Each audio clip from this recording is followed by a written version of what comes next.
incamake y'igitabo The River Between. Iki gitabo kirimo inkuru ibera mu misozi ya Kameno n'Amakuyu ahatuye ubwoko bw'Abakikuyu. Iyi misozi ibiri itandukanywa n'umugezi witwa Honi. Uyu mugezi rero ni icyizere cy'ubuzima bw'abatuye iyi misozi bose, kuko niho bavoma, niho bahirira amatungo yabo ndetse n'indi mirimo itandukanye niho bayikorera. Kameno iharanira umuco gakondo, naho Makuyu yakiriye ubukirisitu bwazanywe n'abazungu b'abakoloni. Aha niho havuka amakimbirane n'amacakubiri aturuka kwihangana ry'imyemerere.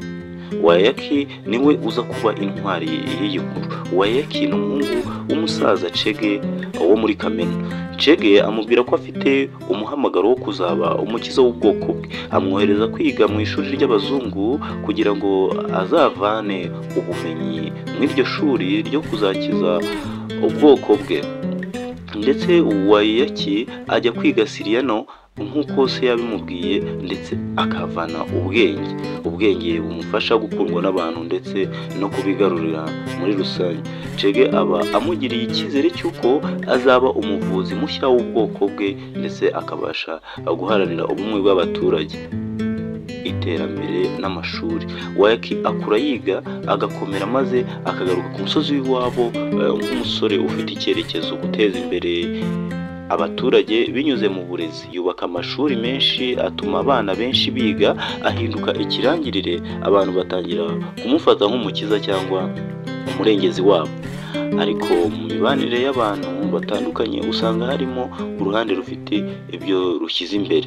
Bamwe babaga bashyize imbere umuco gakondo, abandi bakavuga ko yakwegera ubukirisitu, ko yakwibanda kuri kimwe muri ibyo.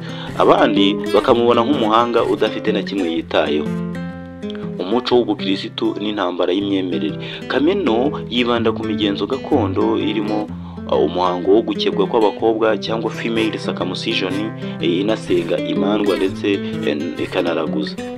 Naho Makuyu yakiriye ubukirisitu bwazanywe n'abamisiyoneri barimo Reverend Joshua, wemeza ko ibyo byose byikorwa mu muco gakondo ari ibyaha Imana yanga urunuka. Ihangana rikomeye ritangira ku ngingo y'uko abakobwa bagomba gukebwa cyangwa bagahabwa uburenganzira bwabo bwo kudakebwa. Abantu bashyira imigenzo bavuga ko ari wo mugenzo wa mbere mu muco gakondo wa Kenya, mu gihe abakirisitu bavuga ko ari ihohoterwa rikwiye gucikwa burundu, ko ahangaha hari uguhohotera abakobwa.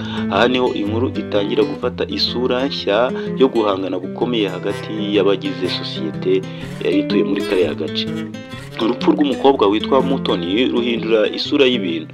Mutoni ni umukobwa wa Reverend Joshua ufata icyemezo gikomeye cyo kujya gukebwa kugira ngo yinjire mu muco w'Abakikuyu, nubwo se abyanga akabyamaganira urunuka.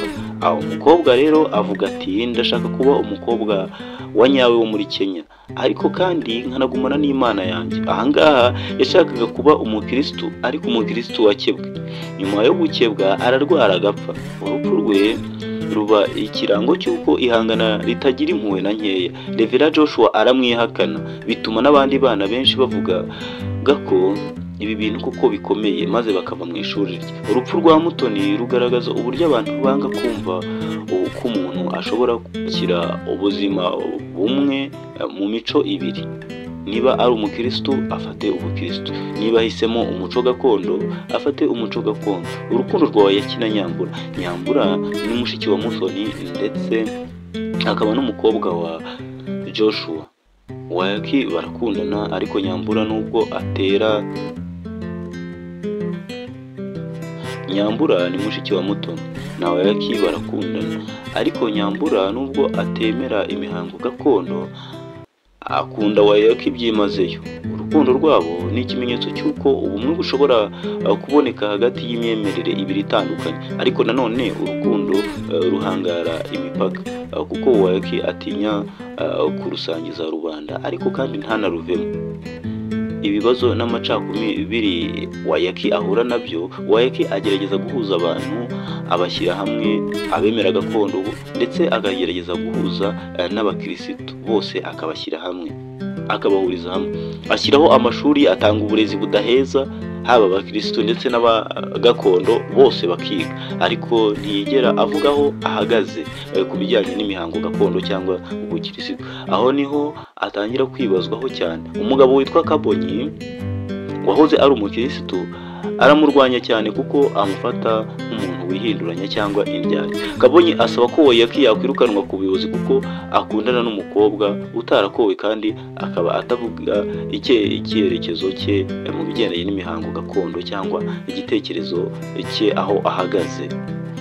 Kugezwa imbere mu nkiko kwa Wayaki, abaturage bamujyana mu nkiko mu ruhame bamushinja gusuzugura umuco gakondo, gukundana n'udukobwa twahindutse cyangwa tudafite umuco gakondo no guhishira ibitekerezo bye.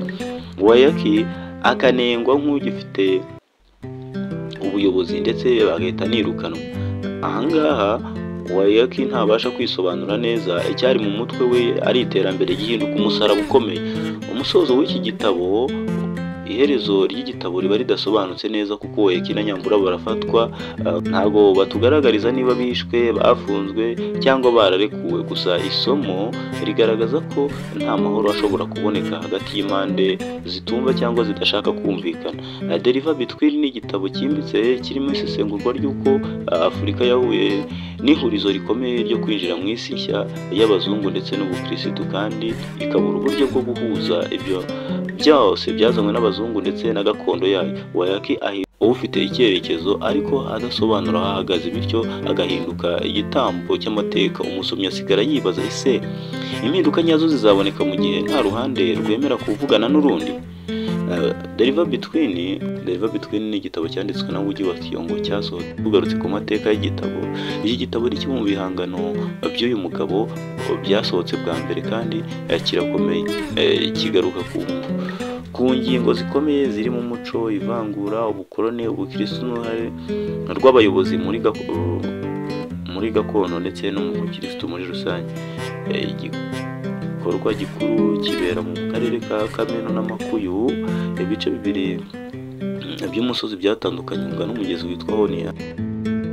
The River Between bigendeye kuri uyu mugezi wari uri hagati ya Kameno n'Amakuyu. Insanganyamatsiko z'ingenzi zari ziri muri iki gitabo no guhangana kw'imico gakondo ndetse n'imico mishya, modernity versus tradition. Iyi ni insanganyamatsiko ikomeye cyane. Kameno ihagarariye gakondo naho Makuyu ikaba ihagarariye abakirisitu. Ni imico mishya yazanywe n'abazungu. Abatuye muri ibi bice bibiri bagafata ibitekerezo bitandukanye, imyemerere, imigenzo ndetse n'uburenganzira bwo kwihitiramo inzira. Kikuyu nk'umuco gakondo waharaniraga kurindwa n'imihango y'ihohoterwa ry'abakobwa, female circumcision, ushyirwa imbere n'abayobozi ba gakondo nka Kabonyi. Ubukirisitu bwo bwari buyobowe na Reverend Livingstone bwashyirwaga mu bikorwa na Joshua, umunyamihango n'imyemerere y'abazungu.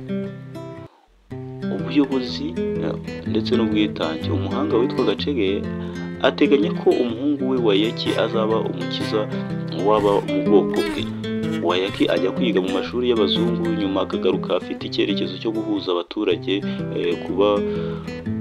kububakira amashuri ndetse no kubigisha, ariko akabanza kubaha umuco wabo mbere na mbere. Muri uru rugendo rwe yisanga hagati y'amakimbirane, aho yitwa umwanzi w'impande zombi kuko batamwumva neza. Ubumwe n'amacakubiri. Umugezi wa Honia utandukanya utu duce ariko kandi uranaduhuza, kuko ubuyobozi, urukundo, imyemerere n'ubusumbane bigaragara muri kino gice bigenda bikomezwa n'amakimbirane ahurwa n'iyi mico itandukanye. Iki ni ikimenyetso cy'amacakubiri yatewe n'ubukoloni bushingiye ku gutanya abantu kugira ngo babashe kubayobora, cyangwa se divide and rule. Uburenganzira bw'abagore n'iyicwa ry'umuco.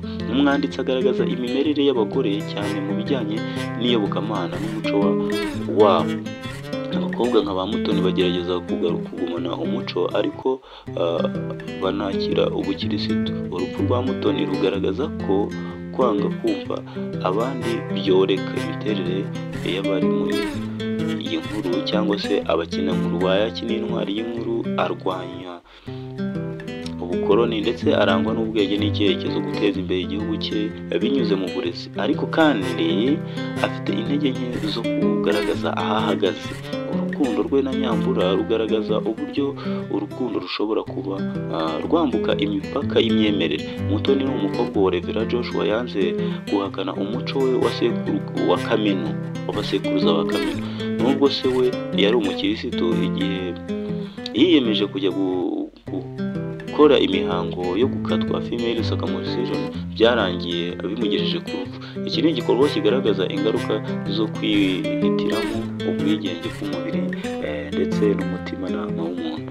Rev Joshua ni umukirisitu ukomeye wiyemeje guca burundu imigenzo gakondo. Kuba yarirukanye Mutoni bituma agaragara nk'umunyagitugu utihanganira ibitekerezo bitandukanye n'ibya Kabonyi. Kabonyi ni umunyagitugu w'umuco gakondo ugaragaza ubukana bwo kutihanganira umuntu wese mu buryo ubwo ari bwo bwose. Yanga Oyaki kuko yemera kuyoboka imico y'abazungu ndetse akayifatanya n'imico gakondo. Imikoreshereze ya symbols uhoni ya river igaragaza itandukaniro riri hagati y'imyemerere ibiri, umuco gakondo ndetse na gikirisitu, ariko nanone ni ikimenyetso cy'ubuzima, urusobe rw'icyizere, kuko niho abaturage bavoma amazi ndetse niho unyura hagati y'iyo misozi kugira ngo ugere kuri iyo misozi yombi umwe ku wundi ugomba kwambuka uwo mugezi. Amashuri ahagarariye iterambere, kwigira imbaraga nshya ndetse no guhangana n'inkomoko. Oyaki ayakoresha nk'intwaro y'impinduramatwara itari intwaro z'intambara. Imiterere y'inkuru, umujyi wa Thiongo yakoresheje ubuhanga bwa gihanzi bwanditswe mu buryo busobanutse burimo poetic language n'imvugo ihuje y'imyumvire ya Kikuyu. Akoresha flashback ndetse n'imyumvire y'imigani y'umuco w'Abakikuyu, byongera ubushyuhe ndetse n'uburyohe bw'iyi nkuru. Inyigisho twasanga muri iki gihangano cy'igitabo, kwigisha ubwumvikane, guhangana hagati y'imico idahuje bisaba ubwenge n'ituze kugira ngo abantu babane neza.